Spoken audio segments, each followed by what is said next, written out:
dengan baik, buktinya dengan tetap mengerjakan tugas, tetap ikut andil di dalam pembelajaran. Ya, meskipun ada juga yang kadang butuh sedikit mungkin ketegasan dari gurunya sehingga siswa tersebut mau ikut belajar. Nah, menurut Career Show tahun 2011 menjelaskan tentang jenis perbedaan setiap individu siswa. Menurutnya, secara khusus terdapat 6 perbedaan dasar siswa, yaitu kemampuannya. Nah, kita sudah lihat tadi, kemudian motivasinya. Ada mungkin siswa belajar termotivasi belajar mungkin karena motivasi yang diberikan oleh guru, atau ada memang siswa itu sendiri yang menimbulkan motivasi pada dirinya untuk belajar. Misalnya mata pelajaran saya ya, bahasa Jerman. Kalau misalnya mereka pikir, "Untuk apa sih belajar bahasa Jerman? Toh kita kan di kampung," ya. Tapi ada juga yang punya motivasi sendiri, "Saya mau belajar bahasa Jerman, Bu, karena mungkin saya bisa menggunakan sebagai bahasa rahasia nantinya, di mana pun saya berada." Karena bahasa Jerman itu tidak umum, tidak banyak yang tahu, sehingga bahasa Jerman bisa saya gunakan sebagai bahasa rahasia. Nah, itu juga salah satu motivasi, ya. Jadi banyak motivasi yang berbeda-beda dari setiap siswa.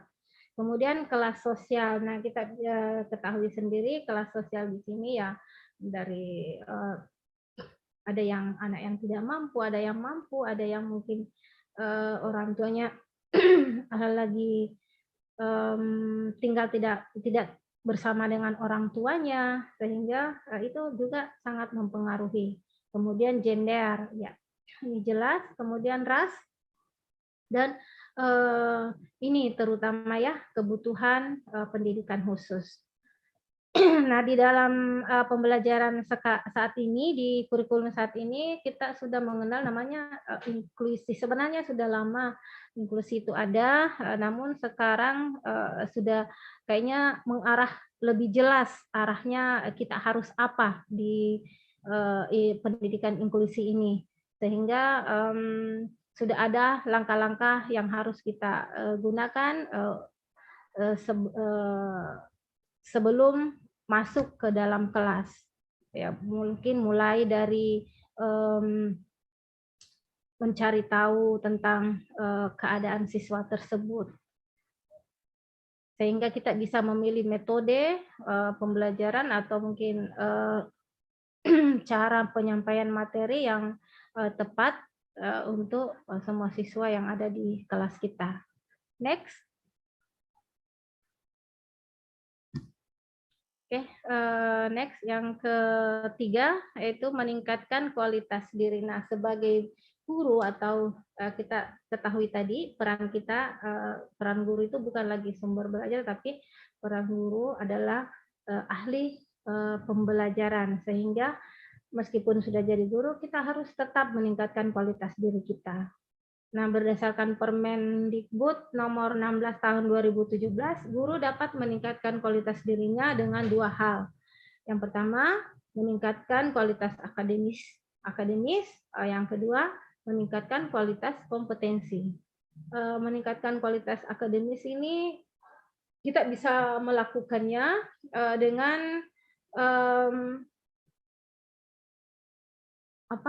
guru dapat mengikuti pendidikan akademis secara formal di perguruan tinggi dan mengikuti pendidikan akademis non formal baik dalam bentuk diklat ataupun workshop. Bahkan mungkin sekarang sudah banyak tersebar webinar-webinar yang bisa membantu kita untuk meningkatkan kualitas diri kita sebagai seorang pendidik atau ahli pembelajaran. Yang kedua, meningkatkan kualitas kompetensi. Peningkatan kualitas kompetensi guru ini diatur dengan meningkatkan 4 kompetensi guru. Jadi keempat kompetensi guru tersebut sudah lama digaung-gaungkan melalui regulasi. Nah, kita ketahui keempat kompetensi guru itu adalah pedagogik, kepribadian, sosial, dan profesional. Setiap kompetensi guru perlu memahami, memaknai, dan dilakukan oleh guru secara komprehensif agar terjadi peningkatan kualitas guru dalam menjadi panutan bagi siswa dan dalam meningkatkan proses belajar mengajar. Mulai dari kompetensi pedagogi kita itu sebaiknya kita setiap saat kita bisa meningkatkan dengan berbagai macam cara, mungkin dengan mengikuti beberapa seminar-seminar atau webinar atau workshop, bisa juga di sekolah kita sebagai guru kan ada untuk guru menengah atas itu, pendidikan menengah atas, ada namanya MGMP. Nah, di MGMP kita juga bisa mengembangkan diri mulai dari pedagogi kita. Nah, untuk kepribadian ini saya yakin bagaimana cara kita memanage diri kita dalam menghadapi anak-anak. Nah, jangan masuk kelas hanya misalnya marah-marah atau hanya menyalahkan siswa atau mungkin kita terlalu lembut sekali akhirnya anak-anak juga seenaknya. Nah, bagaimana cara kita memanage kepribadian kita dalam menghadapi siswa. Kemudian ini sosial. Nah, mungkin ini sosial sesama hubungan sesama guru, atasan atau mungkin dengan masyarakat atau orang tua siswa. Nah, ini profesional. Kemampuan kompetensi profesional juga kita jangan lupakan, tetap perlu kita tingkatkan atau mungkin membaca buku-buku yang terbaru dari profesional kita sehingga kita tidak ketinggalan zaman. Jangan berpikir kita ini sudah lama, sudah berpengalaman menjadi guru, jadi tidak mau lagi terbuka untuk memperbaiki atau meningkatkan profesionalisme kita sebagai seorang guru, sehingga banyak yang kita temui di lapangan, ya tidak banyak sih, ada beberapa mungkin guru yang masih kurang lihai dalam penyampaian mungkin materinya atau karena kita ketahui sendiri pembelajaran kita itu selalu berkembang. Banyak misalnya penyelesaian soal matematika itu sekarang sudah tidak satu cara lagi, ada namanya cara pintas bisa menyelesaikan satu persoalan di dalam persoalan matematika. Nah, itu yang mungkin saya bisa kasih contoh untuk pengembangan profesionalisme kita sehingga kita bisa tetap mau dan terbuka untuk bisa meningkatkan kualitas diri dalam 4 kompetensi yang harus dimiliki oleh guru tersebut. Selanjutnya, next, yang keempat, oh ya, belum ya. Masih menurut Sudarma terdapat beberapa kreativitas guru yang perlu ditingkatkan seiring dengan perubahan pembelajaran abad ke-21. Nah, ini mungkin yang perlu kita tingkatkan kreativitasnya guru, yaitu memiliki akses informasi yang luas dan cepat.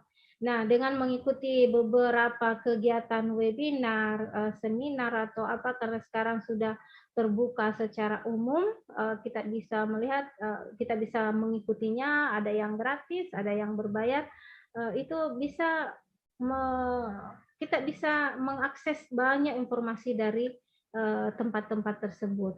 Sehingga informasi itu kita bisa mengaksesnya dengan secara luas dan cepat. Ya, bisa juga selain itu ada juga kita bisa menggunakan internet. Kemudian meningkatkan kreativitas membaca. Ya, kreativitas membaca ini juga perlu kita tingkatkan sehingga banyak hal atau yang bisa kita dapat dari sini sehingga kita bisa mengaplikasikan apa yang telah kita baca dengan baik. Kemudian meningkatkan kreativitas menulis. Nah, di sini mungkin yang saat ini lagi marak-maraknya adalah literasi, ya. Jadi guru itu jangan berpikir, "Ah, saya mah orang IPA, buat apa menulis?" Iya. Apalagi kita sebagai seorang guru, jika hendak naik pangkat itu kita butuh karya tulis, berupa mungkin PTK, minimal PTK lah, eee, 1 dalam setahun, atau mungkin bisa menulis buku atau artikel di berbagai tempat, baik itu secara online ataupun secara offline. Kemudian meningkatkan keterampilan dasar pembelajaran. Nah, kita di sini keterampilan dasar pembelajaran yang banyak yang kita perlu eee apa, tekuni atau tingkatkan sehingga pada saat eee, di kelas kita tidak kehabisan akal menghadapi mungkin apa, tingkahnya siswa yang bermacam-macam. Selanjutnya meningkatkan kreativitas mengelola model pembelajaran. Nah, jika kita benar-benar bisa konsisten menggunakan model pembelajaran ini, itu sangat memudahkan kita dalam menyampaikan suatu materi kepada siswa. Dan siswa juga bisa lebih eee, fokus dan bisa lebih terarah belajarnya, dan betul-betul bisa ketika kita menjalankan model pembelajaran ini dengan maksimal, betul-betul pembelajaran itu bisa berpusat kepada siswa. Yang selanjutnya meningkatkan kreativitas mengelola materi pembelajaran berbasis teknologi. Nah, ini juga mungkin yang kita perlu perhatikan saat ini adalah pengelolaan materi pembelajaran berbasis teknologi, baik itu video pembelajaran, modul elektronik, itu bisa kita buat. Dan untuk saat ini saya dengar-dengar video pembelajaran dan modul elektronik itu sudah mendapat poin untuk kenaikan pangkat. Oke, next.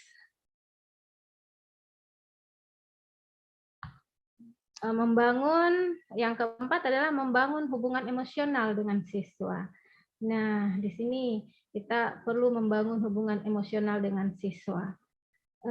Di sini guru dan siswa adalah dua sisi yang saling terkait dalam pembelajaran. Keduanya mempunyai hubungan dalam melakukan transfer pengetahuan dan transfer pengalaman.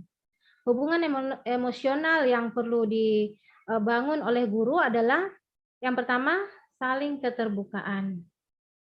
Yang kedua, perkuat jalinan spiritual. Yang ketiga adalah komunikasi mutualisme. Ya, saya sempat kaget setelah mengikuti kegiatan yang diadakan oleh Goethe Institut Jakarta, ya di mana pematerinya itu orang Jerman asli ya. Kami disuruh menyusun kita mengajar itu mulai dari mana? Apakah dari profesionalnya kita atau dari emosionalnya kita, dari hati ya maksudnya ya, dari hati atau sehingga kami orang Indonesia itu menyusun. Nah, kita mengutamakan adalah pengetahuan profesional, pengetahuan materinya ya, yang itu yang kita dahulukan, baru yang susunan yang kesekian kita masukkan emosional atau dari hati. Nah, setelah dikaji dan ternyata memang yang pertama harus diperbaiki adalah hatinya kita. hati kita, emosionalnya kita. Jadi jangan jangan masuk ke kelas ketika kita memang masih belum ikhlas. Nah, karena ketika kita dalam keadaan tidak ikhlas masuk ke kelas, meskipun materi kita sudah mempersiapkan dengan sebaik-baiknya, eee, pasti ada hal kecil saja yang dilakukan oleh siswa bisa membuat kita, jadi, sedikit ilfil atau bahkan, marah besar.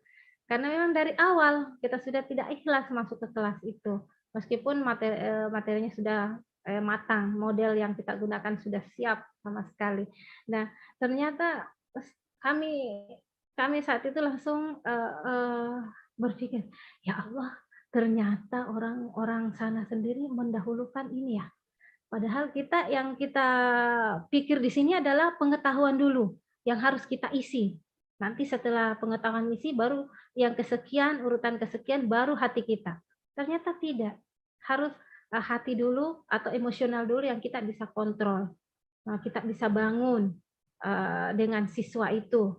Sehingga setelah adanya hubungan emosional dengan siswa yang baik, nah sehingga pembelajaran selanjutnya sampai kapanpun bahkan bisa berlaku sampai 1 tahun pelajaran, itu bisa terkontrol terus. Karena anak-anak juga sudah tahu kita bagaimana, begitupun juga dengan kita. Karena hubungan itu sudah terbangun. Nah, itu semua berasal dari hati kita. Next. Oke, next. Selanjutnya. Nah, oke, mungkin itu saja yang bisa saya sampaikan. Kesimpulannya dari paparan di atas, maka dapat disimpulkan sebagai berikut. Nah, pada hakikatnya guru adalah agen perubahan. Jadi guru itu bisa sebagai apa ya, agen perubahan untuk memperbaiki prestasi atau meningkatkan prestasi siswa dengan perubahan-perubahan yang dilakukan oleh guru mulai dari dirinya sendiri sehingga bisa mempengaruhi kepada siswanya di kelas. Yang selanjutnya di antara strategi dalam meningkatkan peran guru sebagai agen of change atau agen perubahan di sekolah adalah membangun kualitas mentalitas positif setiap guru. Jadi setiap guru itu kita membangun mental kita secara positif, jangan negatif terus. Ya, seperti yang saya sudah alami juga, kan selama ini kita selalu berpikir, "Ah, anak ini mah tidak bisa." Dia ya apalagi namanya ada jurusan ya, ada jurusan IPA, IPS. Nah, IPS itu pasti tidak bisa. Tapi dengan tekad saya berusaha dan tahun ini saya coba, tahun 2021 kemarin saya coba menepis kata-kata negatif itu, saya ambil, saya bangun mental saya berpikiran positif terhadap siswa, sehingga saya bisa membawa siswa saya ke tingkat nasional untuk lomba bahasa Jerman. Kita ketahui sendiri bahasa Jerman itu adalah pelajaran baru buat siswa dan kebetulan kami ini berada bukan di kota besar sehingga akses untuk buku untuk apa itu sangat minim ya, yang bisa membantu hanya mungkin melalui internet. Dengan modal positive thinking-nya terhadap siswa itu sehingga saya bisa anak-anak bisa maju ke depannya. Yang selama ini saya selalu berpikir, anak IPS mah mungkin tidak bisa. Saya tidak bisa, anak-anak tidak bisa meraih juara karena yang saya selalu bawa anak IPS terus, kita tidak dapat anak IPA. Nah, padahal tahun kemarin 2021 alhamdulillah anak IPS yang saya bawa dan alhamdulillah bisa tembus ke tingkat nasional meskipun di tingkat nasional belum dapat juara ya. Oke, yang kedua, melalui tim inovasi pembelajaran di setiap satuan pendidikan guru dilibatkan secara aktif kreatif dalam mengembangkan kemampuan profesionalnya. Jadi guru tuh masih harus selalu aktif dan kreatif dalam mengembangkan kemampuan. Yang ketiga, membangun kerjasama sebagai teamwork dalam memajukan satuan pendidikan melalui 6 konsep. Yang keempat, pengawas sekolah, nah tidak lepas juga dari pengawas sekolah, melakukan pembinaan secara intens dan sistematis tentang pengembangan kualitas profesional guru. Dan yang kelima, meningkatkan kualitas sarana prasarana pembelajaran di sekolah dan meningkatkan kesejahteraan guru. Oke, cukup sekian dulu mungkin yang bisa saya bagi ke Bapak Ibu. Nanti di sesi tanya jawab kita bisa sama-sama sharing materinya. Cukup sekian dulu. Assalamualaikum warahmatullahi wabarakatuh. Baik, terima kasih kepada Ibu Arjuang, SPD MPD, yang telah menyampaikan materinya dengan sangat luar biasa. Kita lanjut ke narasumber kita yang kedua, yaitu dengan Ibu Christina MPD. Sebelumnya saya akan membacakan kurikulum PT dari Ibu Christina MPD. Nama, Christina MPD, pendidikan, S1 Universitas Indraprasta PGRI, Pendidikan Bahasa dan Sastra Indonesia, tahun 2001 hingga 2005. S2 Universitas Indraprasta PGRI, Pendidikan Bahasa Indonesia, tahun 2011 hingga 2013. S1 Universitas Terbuka PGSD, tahun 2016 hingga 2018. Tempat mengajar atau instansi. Yang pertama, Guru Bahasa Indonesia SMP SMA Tride Cimanggis tahun 2005 hingga 2007. Guru Bahasa Indonesia SMP SMA Pondok Daun Cimanggis tahun 2007 hingga 2018. Wakil Kepala Sekolah SMA Pondok Daun. Dosen Fakultas Pendidikan Bahasa Indonesia Universitas Indraprasta PGRI Jakarta tahun 2010 hingga 2016. Guru SDN Cisalak Pasar 3 tahun 2004 hingga sekarang. Kepada Ibu Christina, dipersilahkan untuk menyampaikan materinya. Baik, terima kasih Ibu Munirah. Ya. Assalamualaikum warahmatullahi wabarakatuh. Selamat siang, salam sejahtera untuk kita semua. Terima kasih kepada Bapak Ahmad Muzakir yang sudah memfasilitasi kami para narasumber untuk menyampaikan hal-hal baik yang bisa di-sharing kepada teman-teman semua di sini. Sekiranya sebelum saya mulai, saya minta maaf dulu. Sekiranya nanti ada kesalahan atau kekeliruan yang saya tidak sengaja, mungkin, sekiranya mohon dibukakan pintu maaf. Baik, izinkan saya share screen dulu.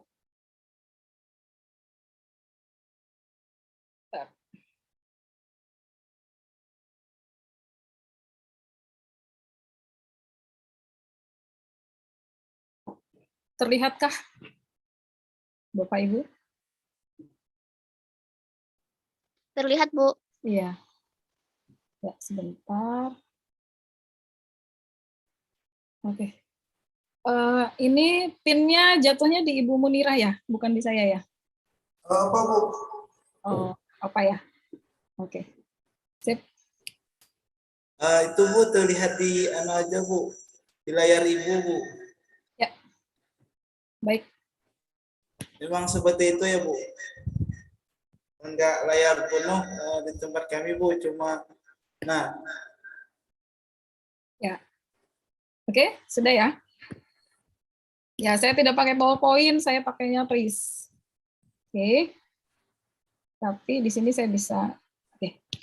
Ya, hari ini saya membawakan materi tentang keterampilan problem based learning untuk meningkatkan pembelajaran siswa.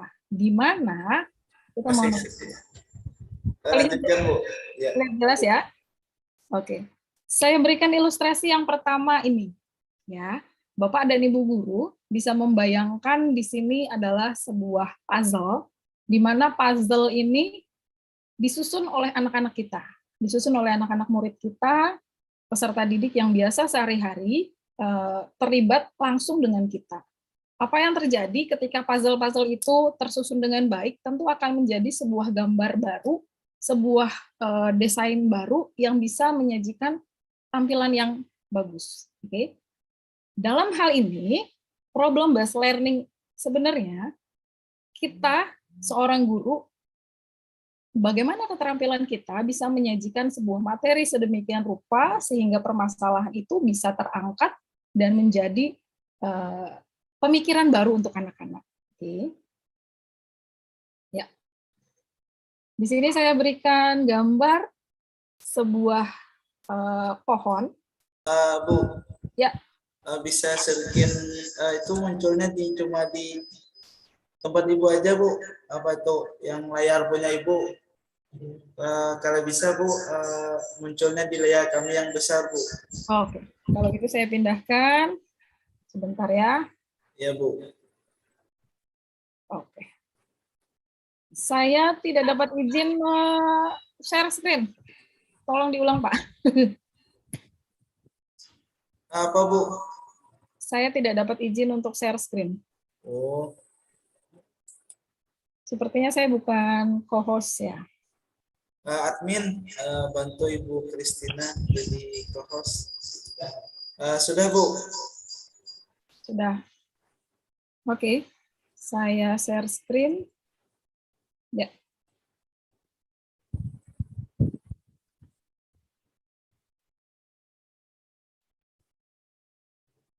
Ya, Bu. Nah, mantap sudah, Bu.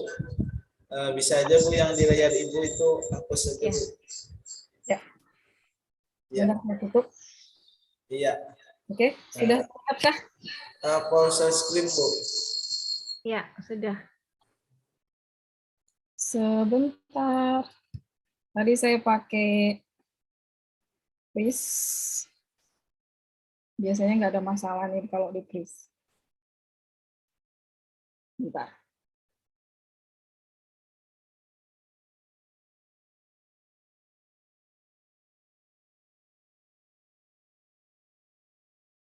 Oke, sudah ya Bapak Ibu? Sudah terlihat? Ya, oke. Sudah. Baik, terima kasih. Ya. Padahal tadi saya menggunakan teknologi yang terbaru, ternyata di sini agak terlihat kurangnya. Oke, kembali lagi ke masalah keterampilan problem based learning untuk meningkatkan pembelajaran siswa. Ini tadi kita ilustrasinya puzzle. Kemudian dalam pembelajaran kita bisa menyajikan materi-materi, tidak selamanya itu kita cuma ngoceh segala macam seperti yang disampaikan bahwa sekarang ini guru itu bukan lagi seorang yang berceramah di depan saja, tapi guru itu sebaiknya sebagai seorang fasilitator ya. Jadi di sini kita bisa menyajikan gambar-gambar yang terbaik yang bisa menjadikan ilustrasi untuk pemikiran anak-anak. Secara langsung boleh melalui gambar, boleh melalui pohon misalnya yang bisa kita dapat di lingkungan rumah. Nah, di sini kita bisa kajikan sebuah gambar ataupun video tentang apa sih yang terjadi gitu. Sebelum kita belajar, kita itu mengajak anak-anak untuk melihat-lihat dulu gambar. Ya. Karena dari gambar-gambar itu akan timbul pemikiran mereka. Seperti kayak gambar ini, kira-kira kenapa ya? Kejadiannya gara-gara apa ya? Kita itu nggak perlu mikir banyak-banyak, karena biar anak-anak aja yang ngomong. Oke. Sekarang kita masuk kepada problem based learning. Di mana proses pembelajaran di sini adalah titik awal pembelajaran dimulai berdasarkan masalah yang nyata dalam kehidupan sehari anak-anak. Ya, kita bisa merangsang pemikiran mereka melalui pengalaman-pengalaman, pengetahuan mereka yang sehari-hari saja. Jadi kita nggak perlu pusing-pusing sebenarnya. Oke, menurut DATS tahun 1994,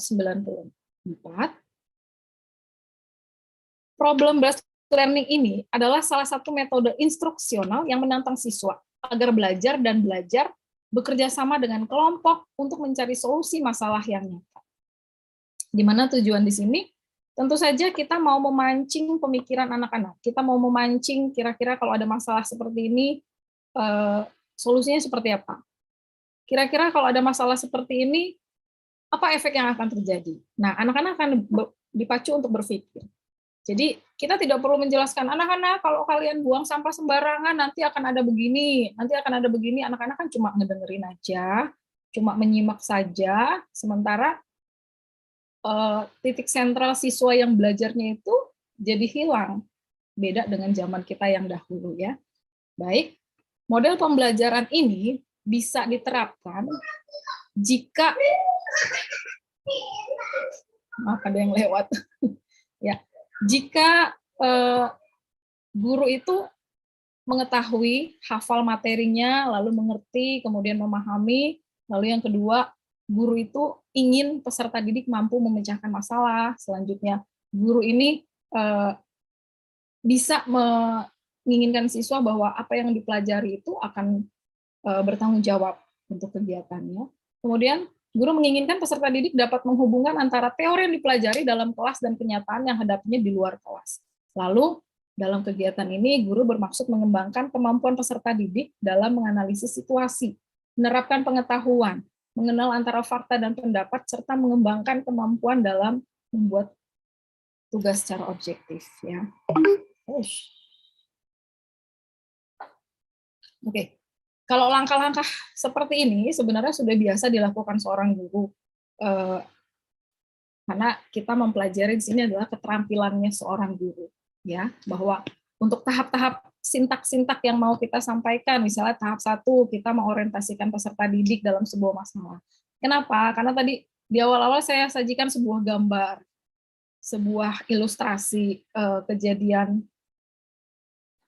kejadian banjir, bagaimana sungai yang kotor, seperti apa, itu sebenarnya sudah mengorientasikan. Hal itu pun saya lakukan ketika menyampaikan materi ini di awal. Ketika saya mengilustrasikan tentang puzzle, kita di sini memacu bahwa bagaimana sih kegiatan itu akan bisa terjadi terlaksana dalam kehidupan kegiatan kita anak-anak di sehari-hari. Kemudian yang tahap kedua, kita mampu mengorganisasikan peserta didik untuk belajar. Tahap ketiga, membimbing penyelidikan individu. Nah, ini biasa sebenarnya kita lakukan oleh seorang guru ya.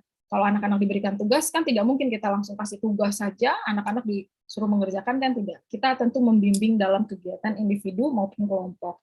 Jadi, dalam kegiatan ini sebenarnya bisa dilaksanakan dalam kegiatan diskusi.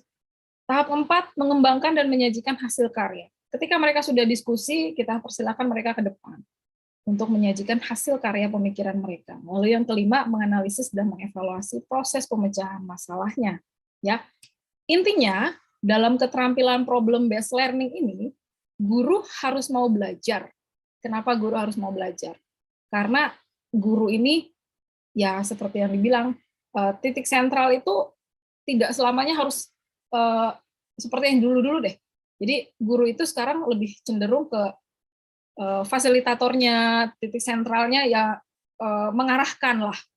Jadi sudah tidak berlaku lagi guru cuma menyampaikan materi ceramah segala macam ya. Jadi yang namanya keterampilan di sini kuncinya di guru. Guru harus mau belajar, guru harus bisa menentukan materi yang cocok, terus guru itu harus bisa menyajikan permasalahan itu langsung berkaitan dengan kehidupan sehari-hari siswa. Contohnya, kalau misalnya kita mau menyajikan jenis pekerjaan nelayan misalnya, sementara di lingkungan Kota Depok ya, kota tempat saya tinggal, tidak ada nelayan. Apa yang harus kita lakukan? Apakah kita harus bawa anak-anak ke ke pantai? Kan tidak mungkin juga, membutuhkan waktu dan biaya yang luar biasa. Kita bisa menyajikan permasalahan langsung itu melalui video. Kita bisa menyajikan lah. Inilah makanya keterampilan guru jangan cuma terpaku dengan buku-buku, jangan cuma terpaku, Bu, saya nggak bisa, saya harus ada sarana dan prasarana. Ya, hal yang seperti itu jadi tantangan kita, bagaimana kita harus menyajikan materi sebaik mungkin untuk anak-anak. Jadi kembali lagi seperti narasumber yang tadi sampaikan di materi pertama, dari kita dulu, dari hati kita dulu, seperti apa yang mau kita sampaikan ke anak-anak. Kalau kita mau memaksa mereka menerima materi, tidak akan dapat, karena kalau kita, ya sudahlah, saya sudah hafal buku, sudahlah, saya sudah bisa, seperti kalau saya, kalau saya, jujur, pernah mengajar di SD, SMP, SMA, mahasiswa. Jadi setiap hal ini anak-anak tentu beda pola pemikirannya. Nggak tahu di mana. Nggak tahu.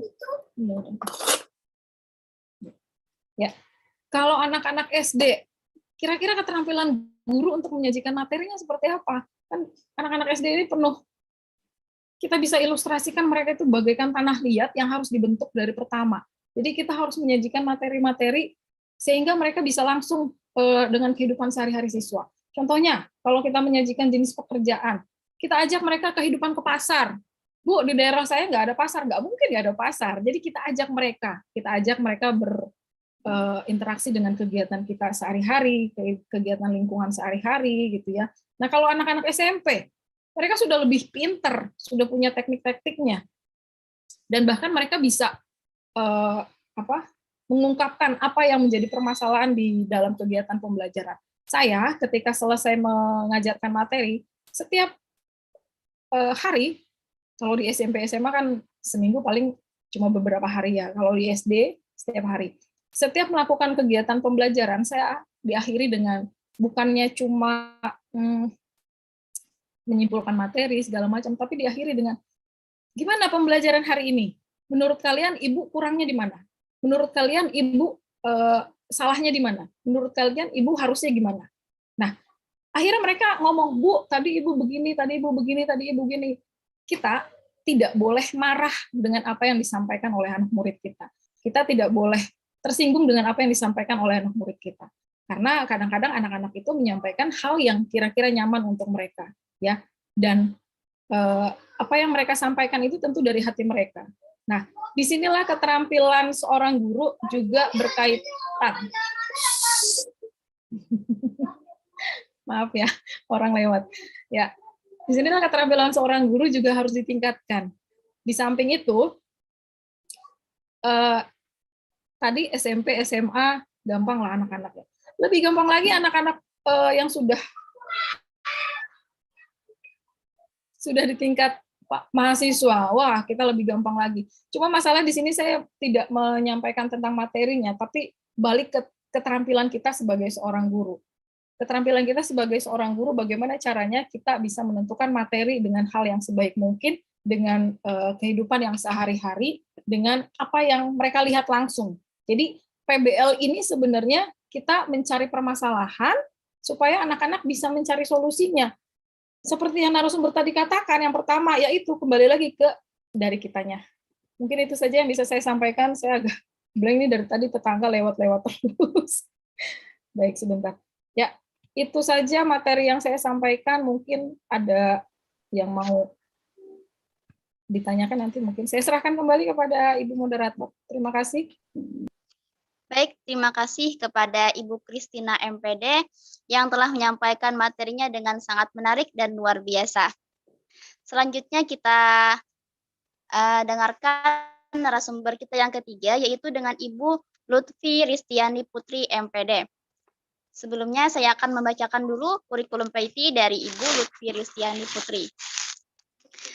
Nama Lutfi Ristiani Putri MPD, pendidikan terakhir S1 Pendidikan Bahasa dan Sastra Indonesia Universitas Muhammadiyah Profesor Dr. Hamka tahun 2014 hingga 2018. S2 Pendidikan Bahasa Indonesia Sekolah Pasca Sarjana UHAMKA tahun 2018 hingga tahun 2020. Beliau sebagai asisten dosen metodologi penelitian tahun 2018 hingga 2021. Praktisi pendidikan jenjang menengah atas tahun 2018 hingga sekarang. Dan beliau juga seorang konten kreator pendidikan yaitu dengan YouTube channel Kelas Kilas. Demikianlah kurikulum PAITI dari Ibu Lutfi Ristiani Putri MPD. Kepada Ibu Lutfi Ristiani MPD dipersilahkan untuk menyampaikan materinya. Ya, terima kasih kepada Mbak Munirah ya selaku moderator dan Bapak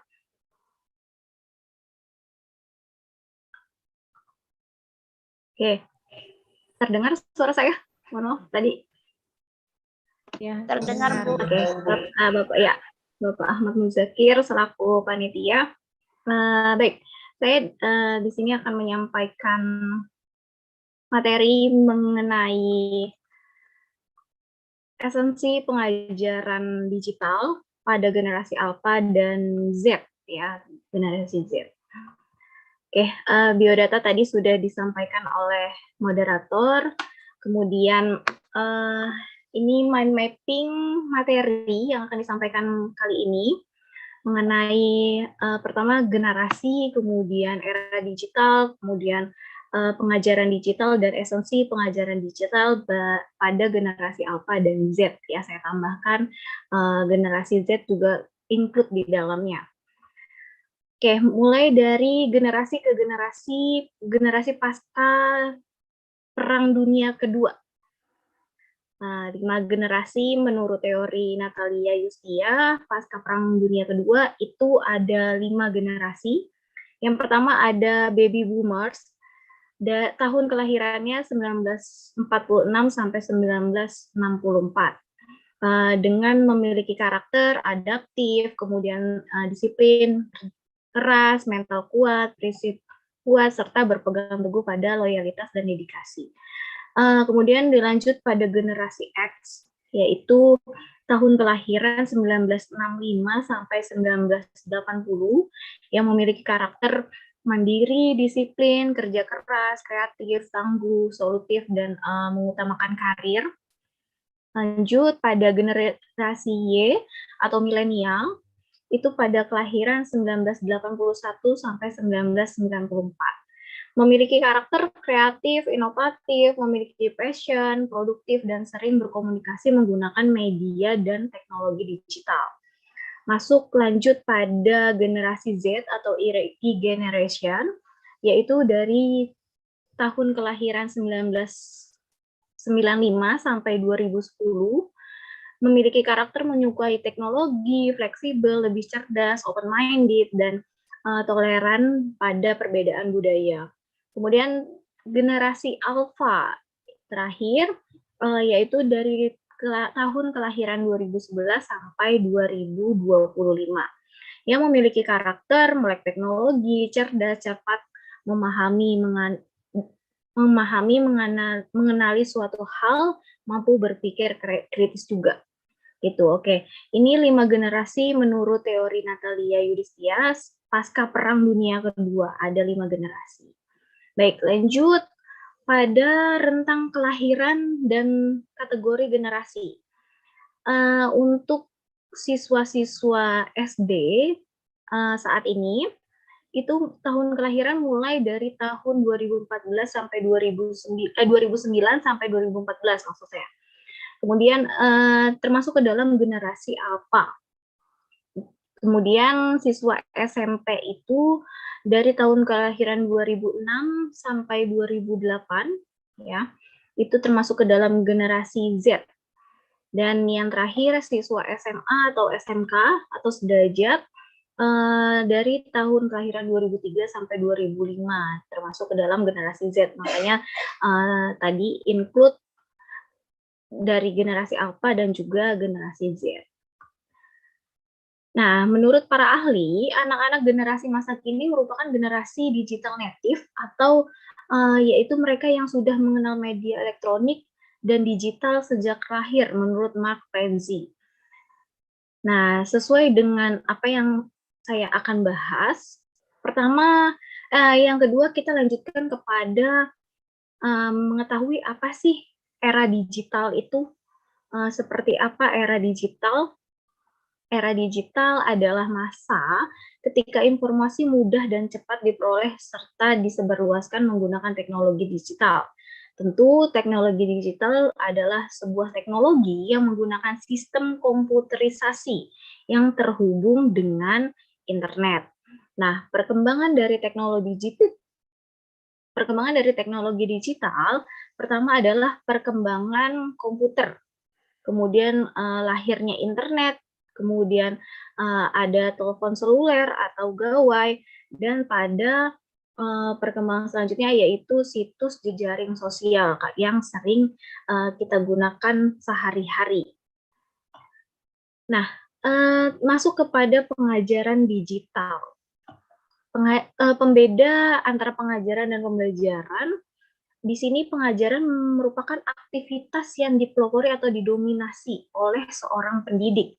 Sedangkan pembelajaran yaitu aktivitas yang disajikan oleh pendidik dan kemudian diarahkan sepenuhnya untuk dimanfaatkan oleh peserta didik dalam mengenali, mengelola, dan mengembangkan wawasan dan pengetahuan baru. Nah, kita akan mengetahui esensi dari pengajaran, maka pendidik saat ini perlu mempunyai kemampuan menyajikan materi baru dengan sangat baik. Kasus dan contoh yang ditampilkan di ruang belajar harus aplikatif dan memiliki nilai kebaruan. Jika tidak, maka peserta didik akan cenderung lebih cepat bosan, kemudian karena materi yang ditampilkan tidak memiliki nilai kebaruan. Terlebih karena generasi sekarang yaitu sudah tadi native digital gitu kan, terlahir dari masa digital, dari lahirnya saja sudah mengenal digital gitu. Nah, sehingga generasi-generasi ini haus akan nilai kebaruan gitu, apa yang mereka belum dapat dari sebelumnya. Jadi kalau yang guru masih menggunakan metode-metode lama, itu akan ditinggalkan atau siswa malah lebih cenderung pasif, kemudian bosan, dan malah tidak mau mendengarkan gurunya, atau bahkan ada yang sering keluar masuk kelas seperti yang tadi disampaikan oleh pemateri pertama.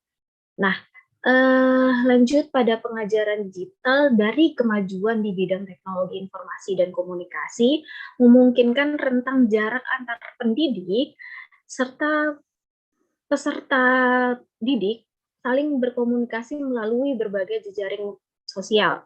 Komunikasi semacam ini tentu tidak terjadi pada 10 dan 20 atau 20 tahun lalu ya. Kemudian perkembangan yang sedemikian pesat ini merubah arah pendidikan yang dulu sebatas education menjadi edutainment.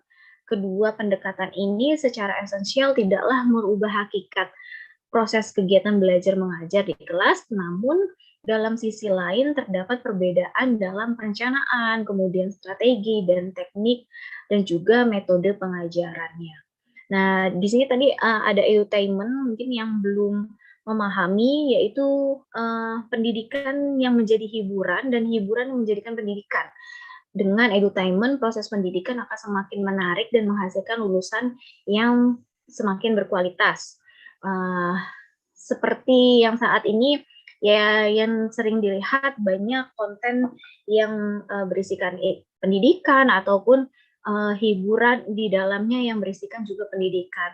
Nah, generasi-generasi Alpha dan Z ini sangat menyukai akan hal itu. Jadi pengajaran yang hanya dikte di kelas, kemudian penghafalan, kemudian tidak ada pengaplikasian atau dikaitkan dengan kehidupan yang sekarang, dengan pembaruan-pembaruan yang dekat dengan dunia mereka, seperti misalnya mereka sekarang lagi dekat dengan aplikasi TikTok gitu, atau aplikasi-aplikasi lainnya yang guru tidak tahu happening apa yang sedang mereka tahu di dunia mereka yang sedang mereka happening nih gitu.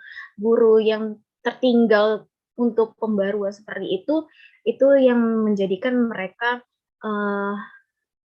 ibu bapak mengajarnya kuno nih kalau misalnya kritis mereka gitu, dari kritik mereka dari generasi-generasi Alpha ataupun Z ini, ataupun irrigation.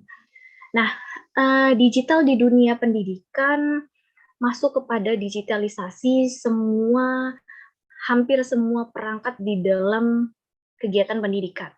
Ya, mulai dari internet dan media elektronik sekarang sebagai sumber ilmu dan bahkan pusat pendidikan.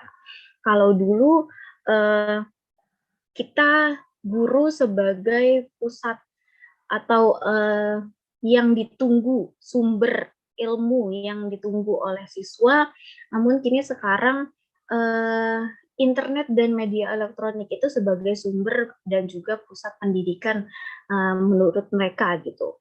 Karena untuk informasi mereka dengan cepatnya generasi Alpha dan Z ini mendapatkannya gitu. Jadi tidak perlu menunggu guru atau bahkan guru terkesan hanya mencatat, kemudian mendikte, dan juga menghafal seperti itu. Hasilnya para siswa bisa menguasai pengetahuan yang belum dikuasai oleh guru. Kalau guru tertinggal materi yang akan dikaitkan dengan kehidupan atau dunia dekat mereka sehari-hari gitu, yang happeningnya di dunia mereka. Kemudian guru yang hadir kini dengan penampilan masa lalu atau ya seperti yang tadi saya jelaskan hanya mendikte, menghafal, kemudian menulis, mencatat gitu. Nah, maka menjadikan siswa malas dan berinteraksi di sekolah. Itu yang membuat karena mereka sudah mempunyai bekal di gawainya masing-masing dengan gawainya masing-masing handphone, mereka bisa mengetahui apapun dengan sekali ketikannya mereka gitu. Ingin mengetahui apa sih itu pendidikan, nah mereka tinggal baca aja misalnya seperti itu, atau artikel mengenai apa yang sedang happening menurut mereka, mereka tinggal dengan ujung jemarinya itu sudah bisa mendapatkan informasi tersebut. Nah, pendidik kini harus mampu menampilkan sikap adaptif dengan keadaan yang sekarang gitu, dengan momentum si anak sekarang yaitu serba digital itu gitu. Kemudian momentum ini akan menjadi lecutan terbaik untuk meningkatkan pengetahuan, wawasan, dan kecakapan atau skill siswa. Seperti tadi yang disampaikan oleh pemateri yang kedua, menyajikan gambar, kemudian kita bisa menggali wawasan, kecakapan mereka, kemudian skill mereka apa nih dari solution dari problem tadi, kemudian kita bisa tahu nih, skill anak ini seperti ini, dan lain sebagainya itu. Jadi digitalisasi di dunia pendidikan itu memang sudah tidak bisa terelakkan ya, apalagi dari 5 tahun terakhir ini, dan terlebih pada saat pandemi, hampir semua elemen di dunia pendidikan itu didigitalisasikan gitu kan, mulai dari pengajaran menggunakan Zoom seperti ini, meskipun keberadaan siswa dan guru itu tidak tahu terbentang jarak berapa, kemudian penggunaan sumber buku menjadi digital atau e-book, menggunakan e-book, kemudian tadinya buku paket menjadi e-book gitu kan, kemudian atau sumber-sumber lainnya yang relevan yang bisa mereka cari dari materi yang kita berikan. Nah, seperti itu. Kemudian masuk pada esensi pengajaran digital pada generasi Alpha dan Z. Pada kurikulum esensial, materi hanya perlu menjadi patokan sebagai bahan pengajaran guru. Nah, selebihnya siswa tidak lagi harus menunggu informasi dari guru, melainkan siswa memiliki ruang untuk menentukan wawasan baru dengan desain dan materi yang telah dirancang oleh guru sebelumnya. Meskipun kurikulum esensial terkesan kaku gitu atau bahkan membatasi gerak anak-anak untuk lebih menguasai materi yang ada. Nah, di sini pembiasaan belajar secara mandiri tetap perlu dukungan dan arahan oleh seorang pendidik atau guru. Kemudian kemandirian dalam belajar bukan berarti melepaskan tanggung jawab pendidik dalam membimbing dan memfasilitasi peserta didik dalam belajar, akan tetapi hal ini dimaksudkan untuk menstimulasi tanggung jawab, kemudian kreativitas, dan membangun kemampuan berpikir logis dan kritis. Seperti itu. Kemudian perlu diingat bahwa gaya belajar siswa terkini cenderung berpola konvergen. Siswa memiliki kecenderungan untuk menggali informasi secara acak dan jauh di luar apa yang ia inginkan, seperti yang saya jelaskan tadi. Misalnya kita di materi bahasa Indonesia ada materi meresensi atau mengulas sebuah karya. Nah, saya baru temukan kemarin, mereka mengkaitkan dengan pemberian ulasan pengunduhan aplikasi di Play Store ya. Seperti misalnya Bu, saya download game, kemudian ada rating, ada bintangnya gitu, pemberian rating, dan memberikan ulasan penilaian, itu sama tidak Bu seperti resensi gitu. Nah itu kan berarti pengaitan mereka dengan dunia digital tuh juga dengan materi dengan dunia digital itu ternyata mereka menyambung juga gitu dengan yang ada di dunia mereka sekarang gitu, atau mungkin apalagi sekarang seperti shopping di Shopee atau di Lazada atau dan lain sebagainya, e-commerce. Nah, mereka memberikan kalau sudah barang sampai kemudian mereka memberikan penilaian, itu sama juga nggak Bu seperti resensi gitu kan. Nah, esensinya sama gitu kan, tetapi untuk kalau resensi lebih kepada karya sastra, baik itu buku, lukisan, pementasan drama atau lain sebagainya. Seperti itu saya kaitkan gitu kan di dalam materi tersebut.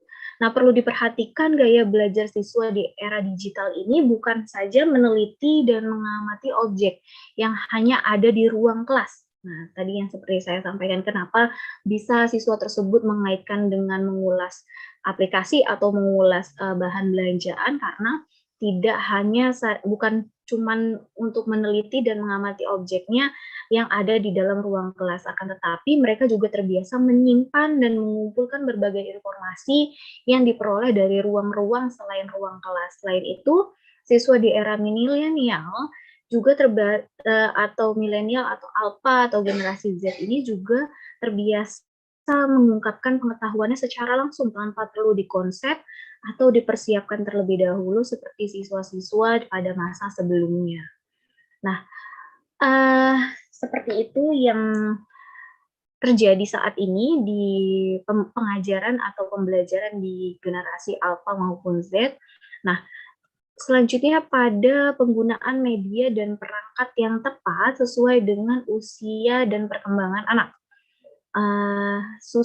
Anak usia, yang pertama, anak usia 2-3 tahun, itu hal yang perlu dikembangkan adalah motorik dan sensorik anak, sehingga perlu lebih banyak gerak dan bergerak dan mengindra, seperti melihat, mendengar, meraba, mengecap, dan merasa.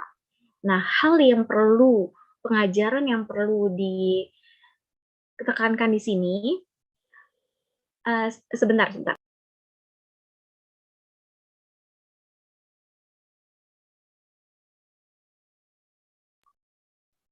Mohon maaf, tadi ada ganggu. Kemudian lanjut pada anak usia 4-7 tahun, itu hal yang perlu dikembangkan adalah motorik halus, kemudian dan pemahaman konsep-konsep dasar. Untuk itu, anak butuh kegiatan yang bertujuan meningkatkan keterampilan tangan dan jari-jari, serta banyak diajak berkomunikasi dua arah. Hal yang perlu dilakukan di dalam pengajaran yaitu memanfaatkan program atau aplikasi yang mendidik terkait dengan kesiapan sekolah, misalnya pengenalan huruf, angka, dan pengetahuan dasar.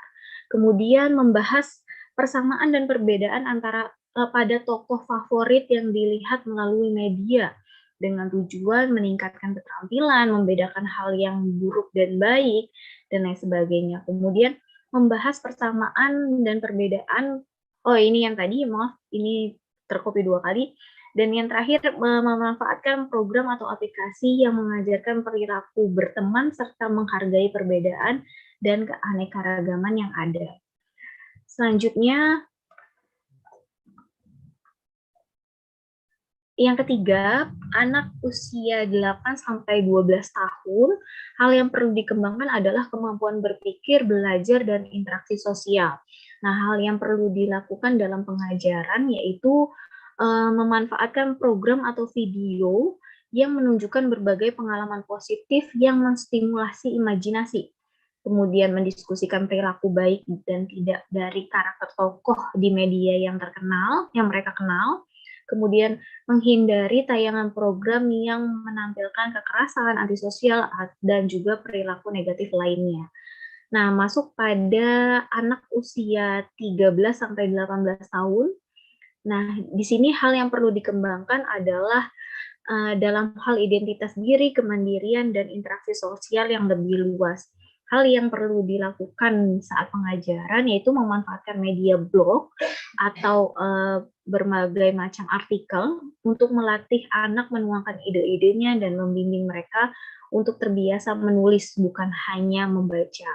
Kemudian mengajak anak berpikir kritis atas informasi yang diperoleh dan tidak menyebarluaskan informasi yang tidak jelas sumbernya atau hoax. Nah, anak-anak pada usia 13-18 tahun ini perlu bimbingan akan hal tersebut. Kemudian memanfaatkan tayangan untuk memperluas wawasan, pengetahuan, dan mendiskusikannya. Nah, anak seringkali lebih senang menyimak film. Nah, bisa ditayangkan film yang memiliki untuk memperluas wawasan, kemudian pengetahuan mereka, dan kemudian mendiskusikannya. Kemudian mengajak anak untuk mengeksplor lebih jauh minat dan bakatnya. Kemudian menanamkan etika berkomunikasi positif di media sosial, karena memang anak usia 13-18 tahun ini perlu bimbingan ketika berkomunikasi di media sosial, entah itu berkomentar antar temannya atau berkomentar pada selebriti atau lain sebagainya, atau mau mengomentari sebuah insiden dan lain sebagainya. Itu di Twitter biasanya banyak ya, di media Twitter itu komentar-komentar atau argumen-argumen yang mereka bebas gitu untuk menyampaikan apa yang mereka lihat, kemudian apa yang mereka pikirkan, dan mereka tuangkan dalam ketikan tangan gitu. Kemudian memperhatikan pengaturan informasi pribadi dalam media digital, khususnya media sosial, seperti dalam penggunaan media sosial, anak-anak sering tidak paham penggunaan nama lengkap pada media sosial. Itu dapat berdampak buruk atau lain sebagainya, seperti penipuan atau bahkan pelecehan seksual dan lain sebagainya. Itu bisa dilihat atau dilacak dari berdasarkan hanya nama lengkap yang ada di sosial media. Dengan bermodalkan seseorang mengetahui nama lengkap, sekarang identitas lain manapun juga bisa terlihat gitu. Nah, sehingga perlu ada pengarahan dalam memperhatikan pengaturan informasi pribadi dalam media digital, atau bahkan untuk men-share suatu hal yang tidak seharusnya, seperti misalnya menjelekkan suatu instansi atau lain sebagainya. Atau anak-anak kan suka ada mungkin rasa kecewa terhadap instansi sekolahnya gitu, kemudian menjelekkan di media sosial. Itu juga kan perlu arahan atau bimbingan dari guru atau pendidik kita di dalam sekolah lebih tepatnya. Nah, seperti itu pemaparan materi mengenai esensi pengajaran digital pada generasi Alpha dan Z. Nah, ini saya punya kata-kata, kini peranku hanya jembatan ilmu bagimu, karena sekarang sumber ilmu ada di ujung jemarimu. Nah, jadi yang seperti saya katakan tadi, anak-anak mau mencari apapun itu, ingin tahu apapun itu, tinggal ketik aja dan itu ada di ujung jemarinya mereka gitu. Sekian, terima kasih. Saya kembalikan kepada moderator.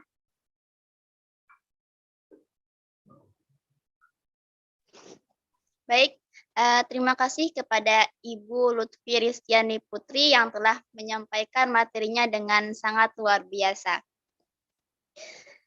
Demikianlah pemaparan materi yang telah dijelaskan oleh ketiga pemateri kita hari ini, dan selanjutnya kita akan memasuki sesi tanya jawab.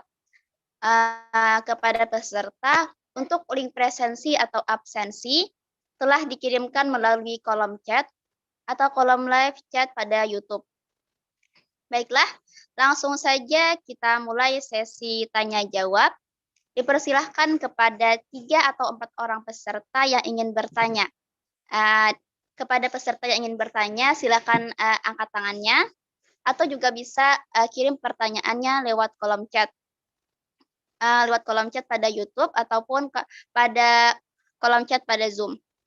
Untuk format pertanyaannya, sebutkan nama, instansi, pertanyaannya ditujukan kepada siapa, dan sebutkan pertanyaannya.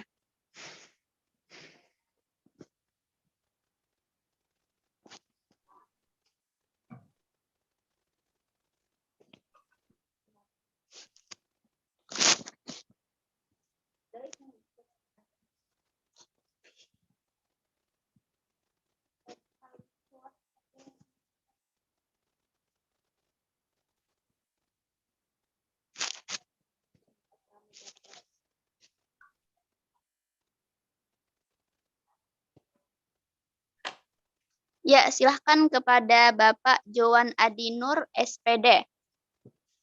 Sebutkan nama, instansi, pertanyaannya ditujukan kepada siapa, dan sebutkan pertanyaannya, Pak. Dipersilahkan kepada Bapak. Oke, baik. Terima kasih. Assalamualaikum warahmatullahi wabarakatuh. Insya Allah ke Ibu yang tadi yang terakhir pemateri ketiga. Jadi gini Bu, saya ingin bertanya, bagaimana cara kita mengajarkan ke anak-anak dengan mengadopsi tipe pembelajaran abad 21 yang menggunakan unsur-unsur TIPEK, tapi sementara di sekolah ada masalah tatib siswa yang melarang penggunaan masalah HP. Sedangkan kalau kita menggunakan unsur-unsur TIPEK ini kan artinya anak-anak kan dituntut untuk bisa mencari secara menggoogling materi-materi, mungkin ada materi-materi yang tidak ada di bahan-bahan ajar kita secara googling secara langsung. Minta mohon penjelasannya Bu, masukannya Bu. Oke, baik Bapak. Bisa langsung dijawab, Bu. Oke. Untuk penggunaan iptek ya pada siswa terkendala oleh instansi yang misalnya melarang penggunaan iptek atau digital atau by phone atau gawai ya handphone. Saya rasa tergantung bagaimana penyampaian kita kepada instansi kita gitu.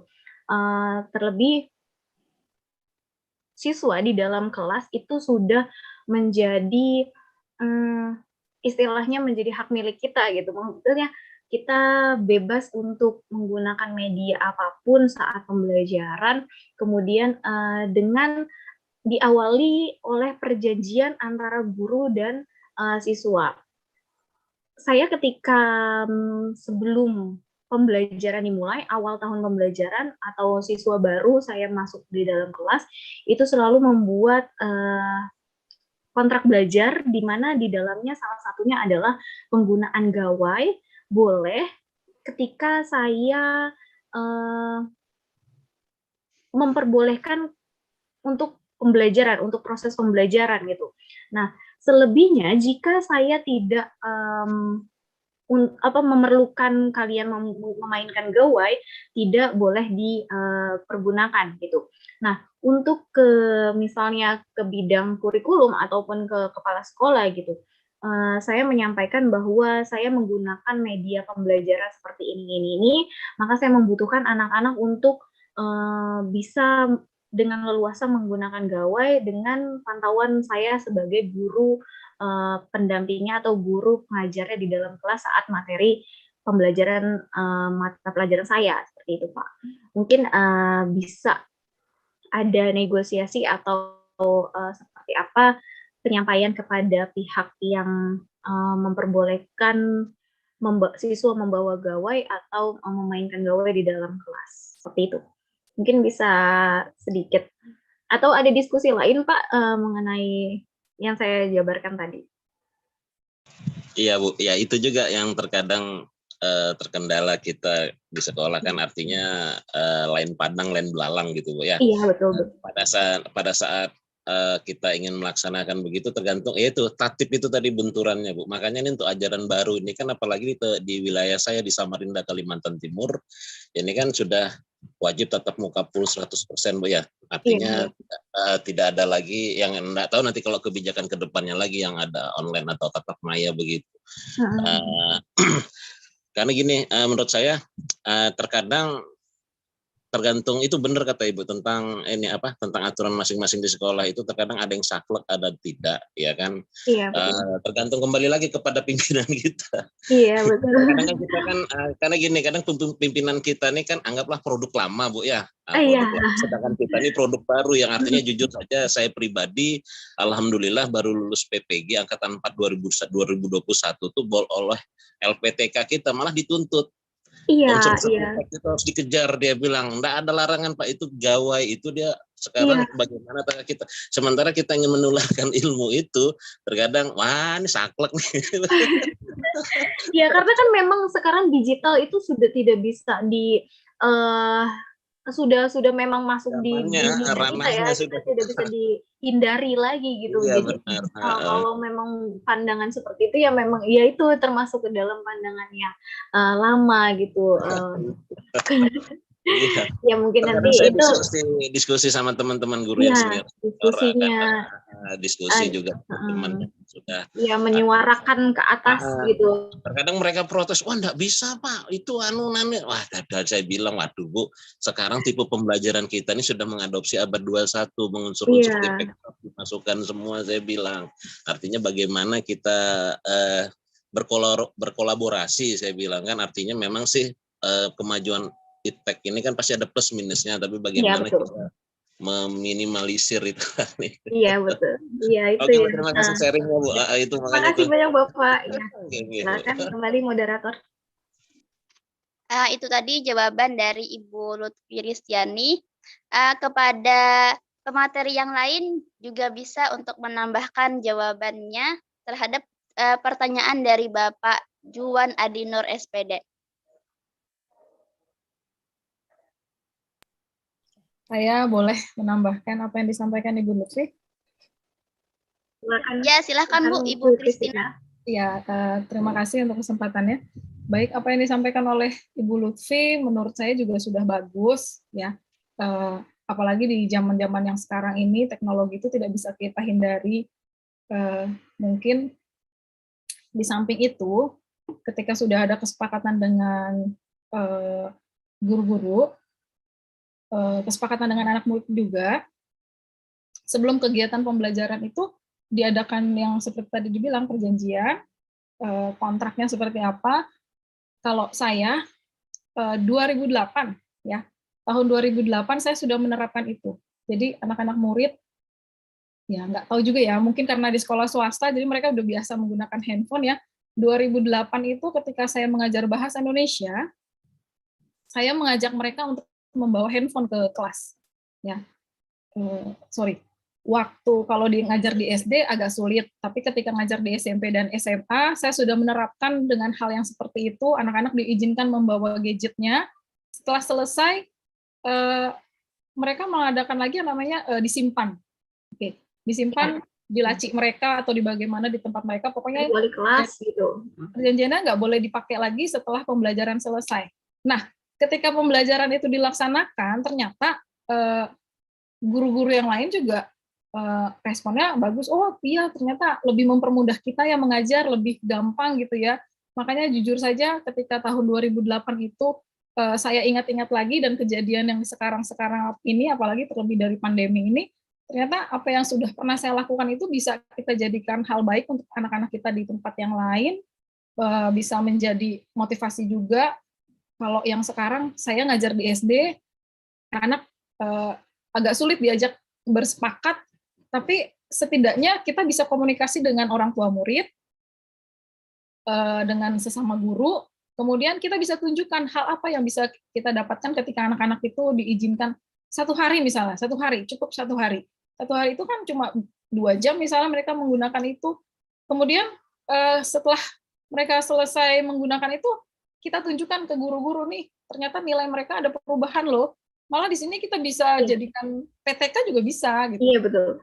Ketika kita belajar tanpa ada gadget, terus ketika mereka belajar dengan ada gadget, ada apa yang perubahannya. Cuma ya kembali lagi, anak-anak itu harus kita tekankan, yuk kamu tuh nggak boleh begini, harus dibatasin, harus begini, harus begini. Pokoknya intinya di kita sebagai guru, kemudian kerjasama sesama orang tua, sesama guru, kemudian kalau ditanya, gimana kalau teman-teman kita kan produk lama gitu ya, produk lama. Saya 2008, saya anak paling muda sendiri di sekolah itu, senior-senior saya sudah jauh lebih tua, sudah lebih lama istilahnya mengajar. Bagaimana pendekatan kita kepada teman-teman kita yang sudah lebih senior, tanpa harus mengajarkan mereka, tanpa harus kita sok tahu gitu, tanpa harus kita menggurui mereka gitu, karena sejauh ini apa yang sudah saya laksanakan justru anak-anak itu malah senang gitu. Iya. Malah senang. Jadi setelah saya ngajar, saya ajak mereka, yuk, sekarang ada loh game bareng gitu ya. Saya mungkin ada teman-teman yang kurang cocok dengan saya atau bagaimana, jadi kita pakai gadget sambil belajar. Kita pakai buat main game gitu ya. Kita duduk bareng nih main game. Kita kasih waktu 30 menit. Wah, ternyata mereka antusias. Dari situ kita secara tidak langsung meningkatkan kedekatan antara murid sama anak. Ya, tapi tentu harus ada batasan. Kita menekankan di mana kita harus dihormati, di mana kita harus dihargai, di mana kita harus sama-sama merangkul gitu. Intinya sih ada komunikasi antara kita dengan teman-teman guru dan pimpinan kita. Gitu. Iya, betul. Terima kasih Bu Christina sudah menambahkan. Terima kasih kepada Ibu Christina yang telah menambahkan. Itu tadi jawaban dari Ibu Firistiani dan Ibu Christina. Kepada penanya Bapak Juwan Adinur SPD, apakah masih ada yang ingin ditanyakan? Mungkin Oke, terima tambahan kasih. saja. Sudah cukup. Ya, Bu. Ya, sedikit tambahan saja Silahkan Ibu Arjo. untuk melengkapi, karena apa yang telah dilakukan oleh Ibu Kristiani, saya juga sudah melakukannya. Jadi mungkin ada tambahan sedikit ya.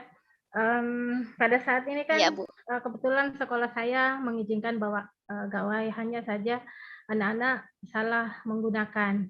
Jadi kadang mereka di kelas main game sembunyi-sembunyi. Nah, sementara kebetulan saya mata pelajaran bahasa Jerman, kami butuh kamus.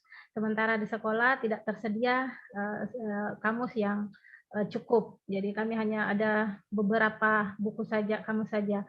Sehingga saya memanfaatkan HP yang dimiliki oleh anak-anak pada saat pembelajaran. Saya melarang anak-anak menyimpan HP-nya di dalam laci. Saya meminta menyimpan di atas meja. Sehingga ketika siswa mengambil HP-nya tidak berhubungan dengan mata pelajaran, saya tahu.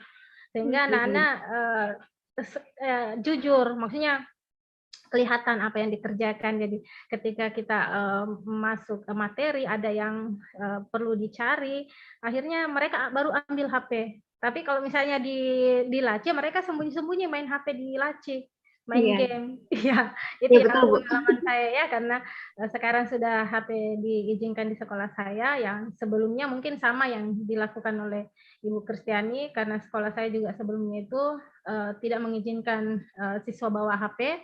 Sehingga saya, padahal saya butuh untuk itu karena kamusnya, ya sekolah tidak punya. Akhirnya saya kerjasama dengan wali kelas dan meminta izin ke pimpinan tentunya untuk mengizinkan siswa bawa HP tetapi pada saat jam pelajaran saja HP itu dipegang. Setelah itu dikembalikan ke wali kelas masing-masing, atau apakah ke saya, melalui saya membawa ke wali kelas. Nanti setelah ada mata pelajaran yang akan menggunakan HP lagi, baru diminta lagi, dikembalikan lagi ke anak-anak. Ya mungkin itu cuma sedikit sharing dari saya. Sekian. Assalamualaikum warahmatullahi wabarakatuh. Waalaikumsalam warahmatullahi wabarakatuh. Ya, terima kasih kepada Ibu Arjuang, SPD MPD. Kepada peserta yang lain, apakah ada yang ingin bertanya? Kepada peserta yang ingin bertanya, silakan angkat tangannya atau langsung tulis pertanyaannya pada kolom chat.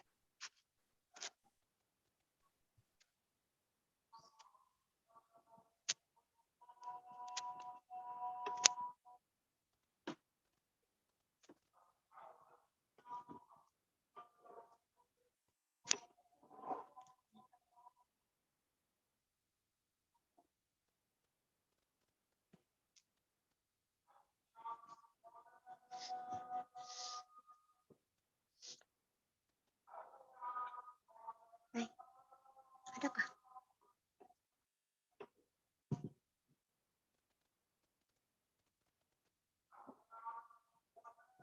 Ya, sekali lagi kepada peserta lain yang ingin bertanya, dipersilahkan untuk mengangkat tangannya atau langsung kirim pertanyaannya pada kolom chat.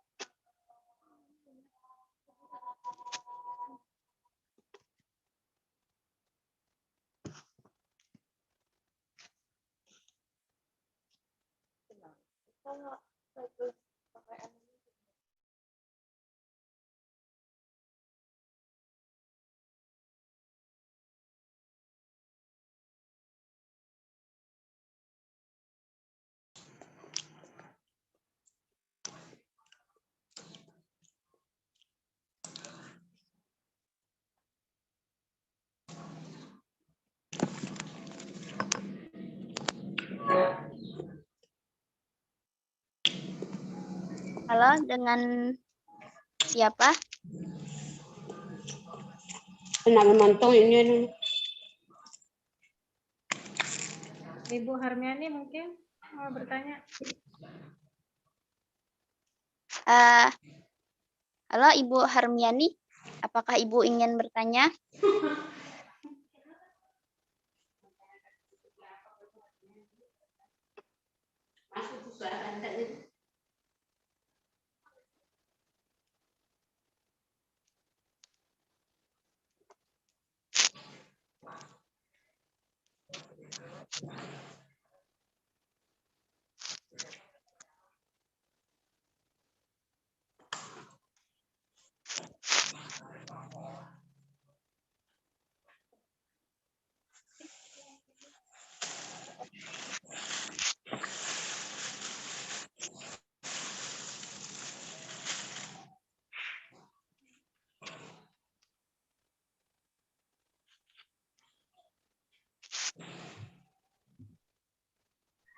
Mbak Baik, Munira, atau ya, Bu. boleh saya Bu bertanya Bu Kristiani?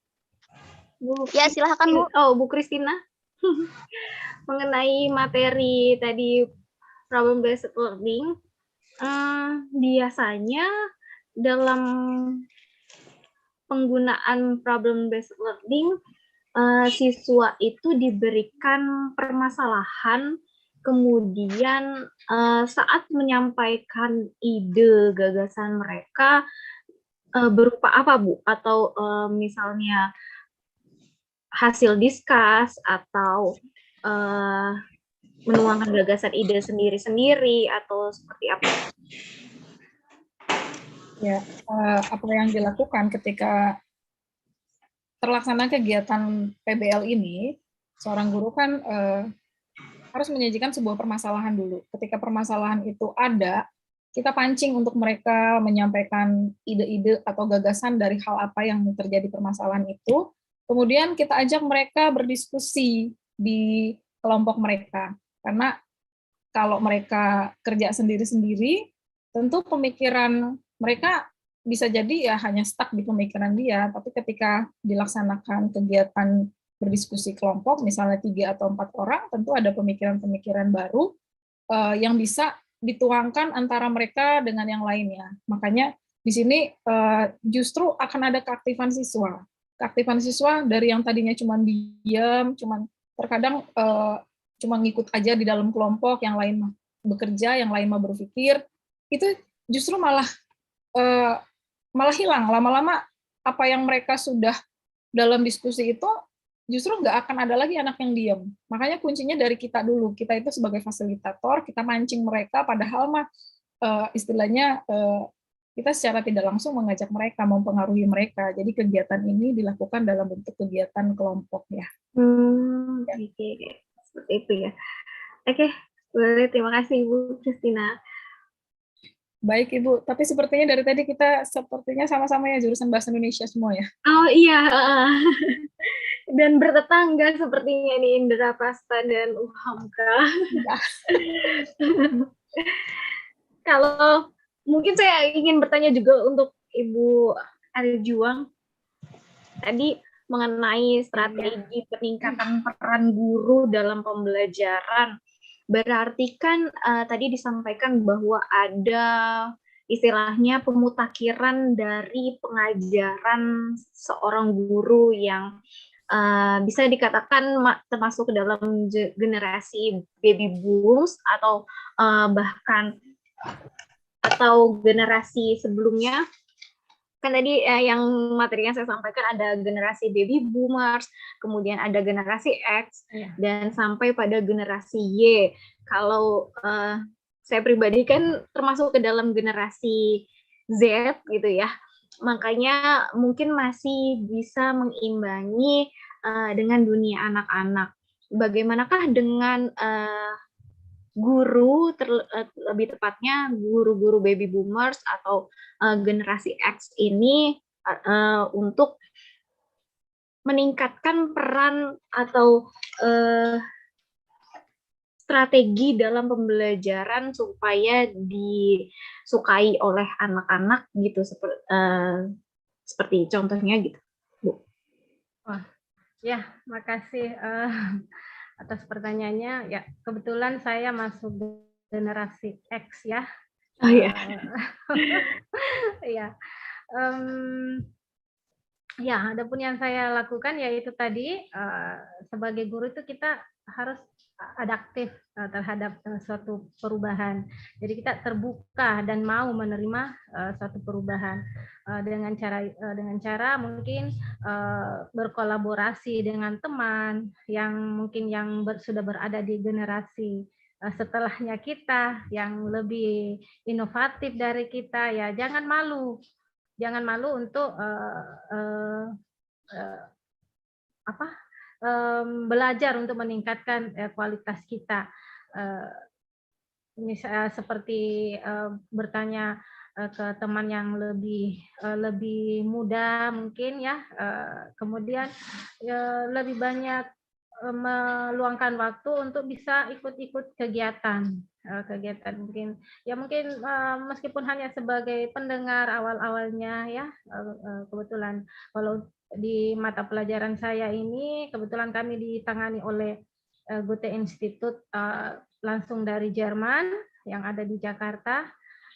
Jadi untuk meningkatkan kualitas kami sebagai guru itu selalu ada kesempatan, dan bahkan kadang kami sebelum pandemi ya 1-2 kali dalam setahun itu kita biasa berangkat ikut-ikut kegiatan, dan kami ya kadang ya saya ikut kegiatan itu mungkin saya yang tertua. Makanya kadang jadi saya ini karena saya mungkin sudah tertua, kadang anak-anak menjadikan saya sebagai motivator bagi mereka. Ini ibu saja sudah umur sekian masih mau belajar, apalagi kita ini yang masih muda-muda. Iya, jadi sebagai generasi baby boomers atau dengan generasi X ini Jangan pernah tertutup dengan perubahan. Oh, iya. Itu intinya ya. Iya. Ya, kita bisa kolaborasi dengan teman kalau misalnya kita tidak bisa belajar sendiri. Iya, Itu betul. saja mungkin yang saya bisa sampaikan. Ya, Terima karena kasih. saya juga nanti kan pasti akan memasuki fase itu Ya, gitu Bu. betul. Makanya seperti apa sih? Oh, ternyata tetap terbuka dengan Ya, perubahan gitu ya. Oke, betul. terima kasih banyak Ibu. Itu intinya ya, sama-sama. Silakan Mbak Munirah. Sekali lagi, kepada peserta yang ingin bertanya, dipersilahkan untuk mengangkat tangannya atau langsung kirim pertanyaannya lewat kolom chat.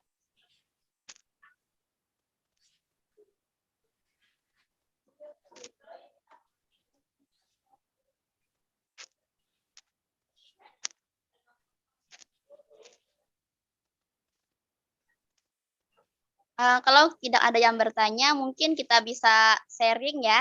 Sharing kepada para peserta, bisa sharing pengalaman mengajarnya selama pada abad 21 ini. Iya, betul.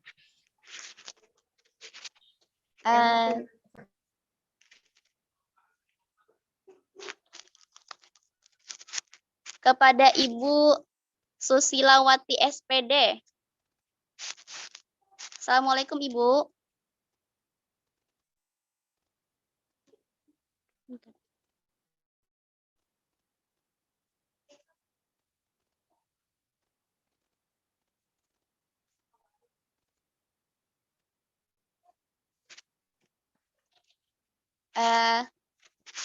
Mungkin Ibu Susilawati ada keperluan lain. Coba kita beralih kepada Bapak Usman Rupai MPD dari SMK Negeri 1 Ternate. Assalamualaikum Bapak.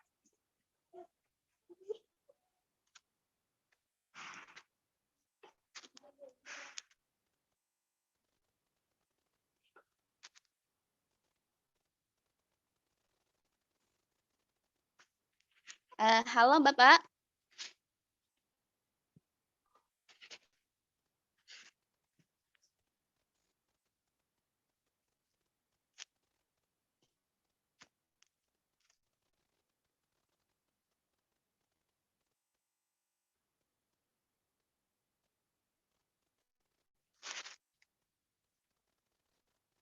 Mungkin Bapak Usman Rupai MPD juga ada kegiatan lain.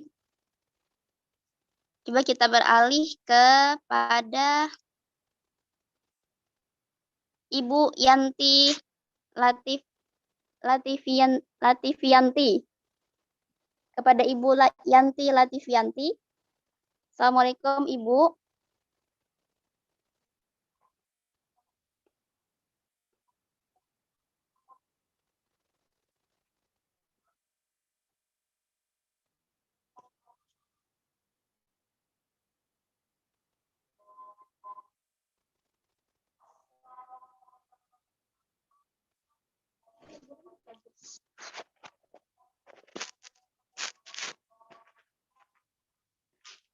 Halo Ibu.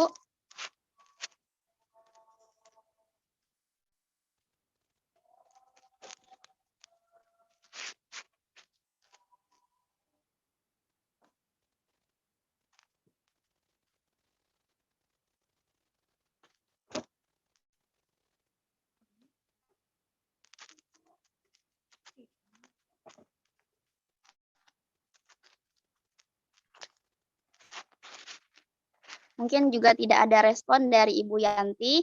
Coba kita beralih kepada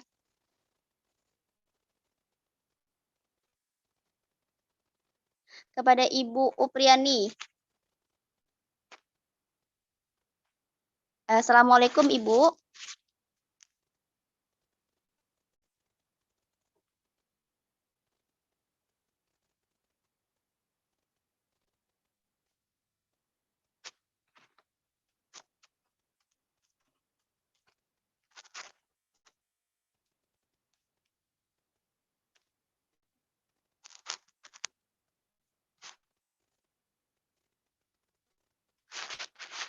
Halo Ibu Upriani.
Suaranya aktifkan moderator. Mungkin Ibu Upriani ada kendala.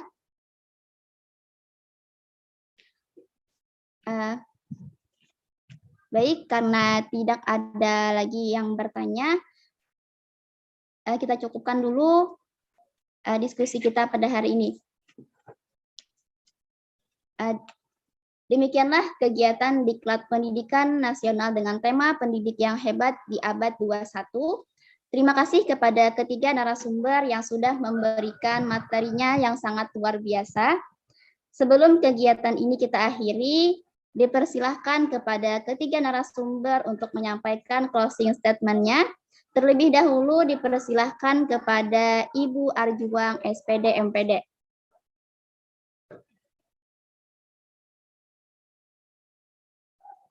Dipersilahkan kepada Ibu. Ibu Arjuang, apa bisa mendengar suara kami, Bu?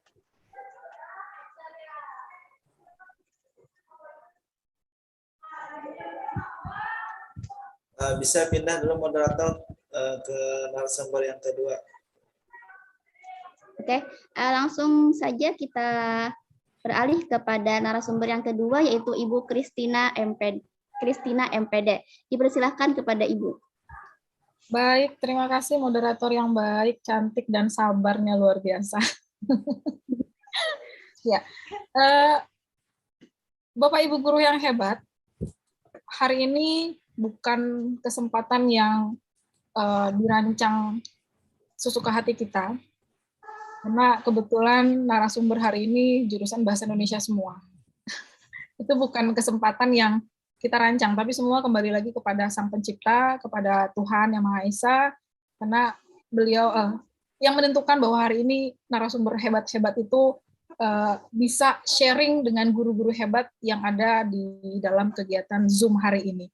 Karena kami percaya guru-guru yang ada di sini pun tentu saja memiliki pengalaman-pengalaman yang tidak jauh berbeda dengan apa yang disampaikan oleh narasumber-narasumber di sini. Kami percaya bahwa seperti yang tadi Bapak Johan bilang, lain ladang, lain belalangnya, ya. Tapi semua itu tentu untuk hal yang terbaik untuk kita semua menuju ke pendidikan yang lebih baik lagi. Sama seperti diklat hari ini, hari keempat ya.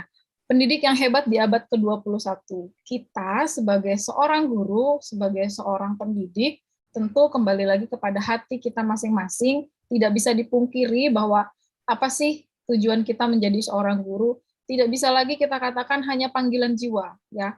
Tidak bisa hanya panggilan jiwa, karena ternyata panggilan-panggilan jiwa itu justru akan tercipta ketika kita sudah terlibat langsung dengan anak-anak kita sehari-hari gitu ya. Karena secara tidak langsung Bapak dan Ibu guru di sini pun adalah guru-guru hebat di rumah tangga masing-masing. Ya, kita itu bukan cuma guru di sekolah, kita itu juga guru di rumah tangga masing-masing. Kita guru untuk anak-anak kandung kita guru untuk anak-anak didik kita. Jadi bagaimana caranya seorang pendidik itu bisa menjadi guru yang hebat, guru yang luar biasa ketika kita mau melek dengan apa yang terjadi. Kita mau peduli dengan apa yang terjadi. Siapa yang menyangka ketika dunia menghadapi pandemi? Siapa yang menyangka bahwa apa yang sudah kita lakukan ternyata kita masih kurang. kita masih perlu mempelajari lagi yang baru-baru lagi. Siapa yang menyangka bahwa kita perlu sharing dengan anak-anak di generasi-generasi emas yang sekarang ini, ternyata mereka jauh lebih unggul dari kita. Kita hanya menang sehari dari mereka. Contohnya ketika kita menyampaikan materi, kita cuma menang sehari dari mereka. Kita menyiapkan materi sehari, tapi ternyata ketika ada dalam kelas, mereka justru bisa lebih pintar dari kita. Makanya kita harus melek teknologi, keterampilan apa yang harus ada dalam diri kita, semua kembali kepada hati kita dulu. Kalau kita punya niat yang baik, kita punya ketulusan yang hati yang untuk kebaikan untuk semua, tentu anak-anak akan lebih dekat ke kita. Anak-anak tidak akan takut kepada kita, tapi justru mereka segan sama kita. Beda kalau zaman dulu anak murid kita kalau lihat guru itu langsung kabur. Lihat dari jarak jauh aja, aduh ada ibu guru saya. Kalau anak-anak sekarang kita perlu mentata mereka supaya bisa lebih menghormati kita juga, tapi mereka bisa dekat dengan kita. Dalam arti, kadang-kadang anak-anak sekarang kan songong. Kadang-kadang anak sekarang itu kan tengil. Kadang-kadang mereka sok tahu gitu. Nah, kita sebagai guru harus bisa membatasi antara anak-anak itu dengan kita ketika kita di kelas, ketika kita sehari-hari, justru dari keterampilan kita masing-masing. Seorang pendidik yang hebat jangan mau tertutup dengan teknologi yang baru. Kita boleh terbuka dengan teknologi yang baru, tapi kita harus bisa menyaring hal yang baik itu dari anak murid kita juga. Itu aja mungkin yang bisa saya sampaikan. Terima kasih. Terima kasih kepada Ibu Christina MPD yang telah menyampaikan closing statement-nya. Kita lanjut kepada narasumber yang ketiga, yaitu Ibu Lutfi Ristiani Putri MPD. Untuk menyampaikan closing statement-nya, dipersilahkan. Ya, terima kasih Bapak Ibu guru atau pendidik yang telah bergabung di diklat hari keempat ini. Mungkin diklat yang termasuk sudah panjang waktunya ya, tetapi masih bisa mau mendengarkan materi bahkan yang disampaikan hingga petang sore ini ya. Saya akan menutup dengan meskipun sumber belajar telah beralih pada teknologi, tetap kita seorang guru yang ditiru dan yang seseorang yang digugu dan yang ditiru. Nah, teknologi tidak dapat mengambil alih itu. Jadi tetap kita sebagai pendidik, seorang pendidik, bagaimana semestinya untuk terus tetap mendidik siswa atau generasi-generasi yang datang, bahkan generasi-generasi yang lebih baru lagi daripada nanti generasi X atau Z atau Alpha nanti dan generasi selanjutnya, tetap menjadi memupukkan moral, kemudian memupukkan karakter yang membentuk suatu, tetap tidak menghilangkan karakter bangsa Indonesia dan sebagainya. Seperti itu. Terima kasih. Silakan. Ya, terima kasih kepada Ibu Lutfi Ristiani Putri MPD. Selanjutnya kepada Ibu Arjuang SPD MPD untuk menyampaikan closing statement-nya, dipersilahkan. Terima kasih. Maaf tadi sempat ini keluar. Iya, untuk Bapak Ibu guru yang hebat semuanya yang telah bergabung di kegiatan ini, terima kasih karena masih bisa ikut dari hari pertama sampai hari yang keempat ini. Dan adapun yang terutama saya ya, yang saya sampaikan di forum ini mungkin tidak jauh dari pengalaman-pengalaman atau bahkan Bapak Ibu guru yang kebetulan jadi peserta hari ini jauh lebih hebat dari pada saya. Adapun closing statement yang bisa saya sampaikan pada kegiatan kesempatan kali ini, nah sebagai guru kita harus selalu tingkatkan peran kita sebagai ahli pembelajaran. Jadi bukan lagi sebagai ahli pengajar, tapi ahli pembelajaran. Maksudnya selain kita mengajar, kita juga tetap jadi pembelajar. Untuk meningkatkan peran kita sebagai guru di sini, kita harus tetap terbuka atau adaptif terhadap perubahan ya, yang seperti yang dikatakan oleh Ibu Christina tadi, kita sebaiknya melek teknologi. Jadi jangan tertutup atas perubahan-perubahan yang terjadi pada saat ini. Itu yang bisa membuat kita semakin mengarah ke hal yang lebih baik.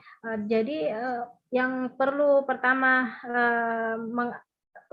yang perlu dirubah di sini adalah kitanya sendiri sebagai pendidik. Sebelum kita merubah anak-anak yang kita didik di sekolah yang kita hadapi setiap harinya. Mungkin itu saja yang bisa saya sampaikan. Jangan lupa perubahan itu kita berangkat dari hati ya. Terima kasih. Assalamualaikum warahmatullahi wabarakatuh. Terima kasih kepada ketiga narasumber kita yang telah menyampaikan closing statement-nya yang sangat luar biasa. Baik, Bapak Ibu semuanya, untuk kegiatan kita pada hari ini kita cukupkan sampai di sini.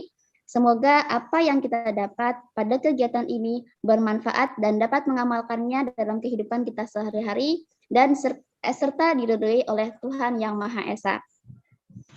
Para hadirin sekalian, sekali lagi kami mengucapkan terima kasih kepada para pemateri dan juga seluruh peserta yang telah berpartisipasi dalam kegiatan Diklat Pendidikan Nasional pada hari ini.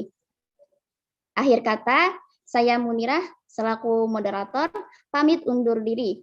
Semoga kita dapat bertemu kembali dalam kegiatan Diklat Pendidikan Nasional selanjutnya. Kalau ada salah kata atau pelayanan kami yang kurang berkenan, mohon maaf yang sebesar-besarnya. Waktu yang mempertemukan kita, waktu juga yang memisahkan kita. Salam hangat dari kami, sampai jumpa. Wassalamualaikum warahmatullahi wabarakatuh. Waalaikumsalam warahmatullahi wabarakatuh. Selamat sore. Terima kasih Bu narasumber semuanya, ibu-ibu hebat. Ya, sama-sama Pak. Izin live Bu ya. Iya. Iya. Pak Muzakir, terima kasih juga buat semuanya. Saya izin live juga ya. Karena di sini sudah lewat waktu sholat, jadi mohon izin. Ya Bu, silakan Bu. Terima kasih kepada moderator Ibu Munirah. Beliau adalah salah satu adik tingkat dari